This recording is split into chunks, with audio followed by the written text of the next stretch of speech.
Part 4। चाहत हाथ में बैग लिए सड़क पर खड़ी थी। अनुज के पैरों तले जमीन खिसक गई। अब वो क्या करे? अब तो उसका करियर और इज्जत दोनों गईं। चाहत को अपनी तरफ आते देखकर अनुज घबरा गया। वो दौड़कर नीचे उसकी तरफ गया और पूछा, चाहत, तुम यहाँ कैसे? क्या हुआ तुम्हें? ऐसी बदहवास हालत में क्यों हो तुम? चाहत ने जवाब दिया, मैंने वो घर छोड़ दिया है, मैं अब तुम्हारे पास आ गई हूं। अनुज ने चाहत को देखा और कहा, अंदर चलकर बात करते हैं, ये तुमने ठीक नहीं किया। अनुज की बात सुनकर चाहत को शौक लगा। ठीक क्यों नहीं किया? क्या तुम चाहते हो कि मैं वापस उसी जगह चली जाऊं, वापस नौकरों की तरह काम करूं और उस बूढ़े इंसान से शादी कर लूं?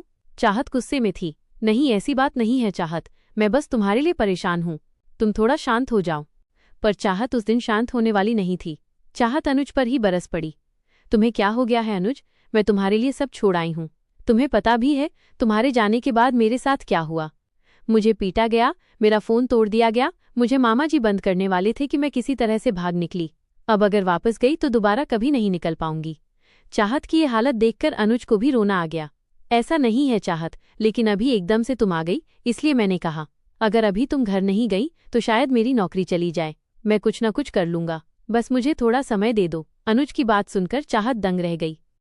नौकरी का डर यहाँ मेरी जिंदगी पर बनाई है और तुम्हें नौकरी का डर दिख रहा है? अनुज, तुम्हें ऐसा तो नहीं समझा था मैंने। तुमने ही तो मेरे घर आकर मुझे हिम्मत दी और तुम ही। चाहत रोए जा रही थी और अनुज को कुछ समझ नहीं आ रहा था। चाहत, मैं मना नहीं कर रहा, सिर्फ कुछ वक्त चाहता हूँ।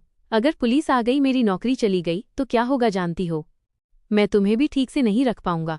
अनुज को लगा कि वो चाहत को समझा रहा है, लेकिन असल में चाहत का हौसला टूट रहा था। ठीक है अनुज, जा रही हूं मैं, चाहत ने कहा और मुड़कर जाने लगी। नहीं चाहत, रुको, मत जाओ, ऊपर चलो मेरे साथ। घर पर बैठकर ठंडे दिमाग से सोचते हैं कि क्या करना है, अनुज ने कहा। नहीं, मैं घर ही जाती हूँ, तुम अपनी नौकरी बचाओ अनुज। मैं नहीं चाहती कि मेरी वजह से कुछ हो तुम्हें, चाहत ने कहा। बैग उठाया और चल दी। अनुज 2 मिनट उसे जाते हुए देखता रहा और फिर उसकी समझ में आ कि असल में हुआ क्या है। असल में चाहत ने अभी क्या किया है। उसे समझ आया कि वो चाहत को दोबारा शायद कभी नहीं देखेगा। अनुज दौड़कर चाहत के पास गया। वो जानना चाहता था कि चाहत कहाँ है, पर वो जा चुकी थी। अनुज का फोन बजा, उसके बॉस का फोन था। उसे तुरंत पुलिस स्टेशन बुलाया था। अनुज वहां पहुंचा तो पता चला कि चाहत घर नहीं पहुंची।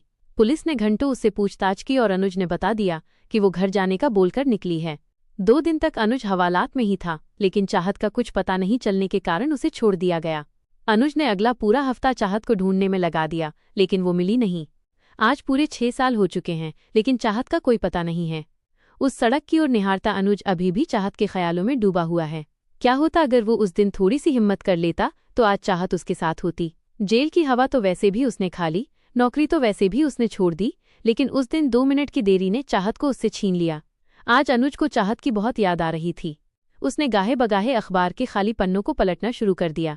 इतने समय से अनुज अखबार मंगवाता तो था, लेकिन कभी उसे पढ़ता नहीं था। अनुज अनमने ढंग से अखबार में देख रहा था और उसे दिखी चाहत की तस्वीर, एक आर्ट एग्जीबिशन जिसे चाहत होस्ट कर रही थी। ये क्या, चाहत यहाँ कैसे? चाहत इसी शहर में है। उसने तारीख देखी तो कल की थी। चाहत एक जानी मानी आर्टिस्ट बन चुकी थी। अनुज के मन में उत्सुकता थी, लेकिन आंखों में आंसू। इतने सालों बाद आज ही के दिन चाहत के बारे में उसे पता चला था। चाहत इतने साल कहाँ थी? ऐसे कैसे अचानक वापस आ गई थी? क्या वो अब अनुज से मिलेगी? क्या उसे पहचान पाएगी? सवालों की उधेड़बुन में अनुज खो सा गया था। उसने फैसला कर लिया था कि वो अब वापस चाहत से मिलने जाएगा। क्या होगा जब अनुज चाहत से मिलेगा? पार्ट 5। आज अनुज 6 साल बाद चाहत को देख रहा था। उसके मन में कई सवाल थे, लेकिन मिलकर सिर्फ इतना ही कह पाया,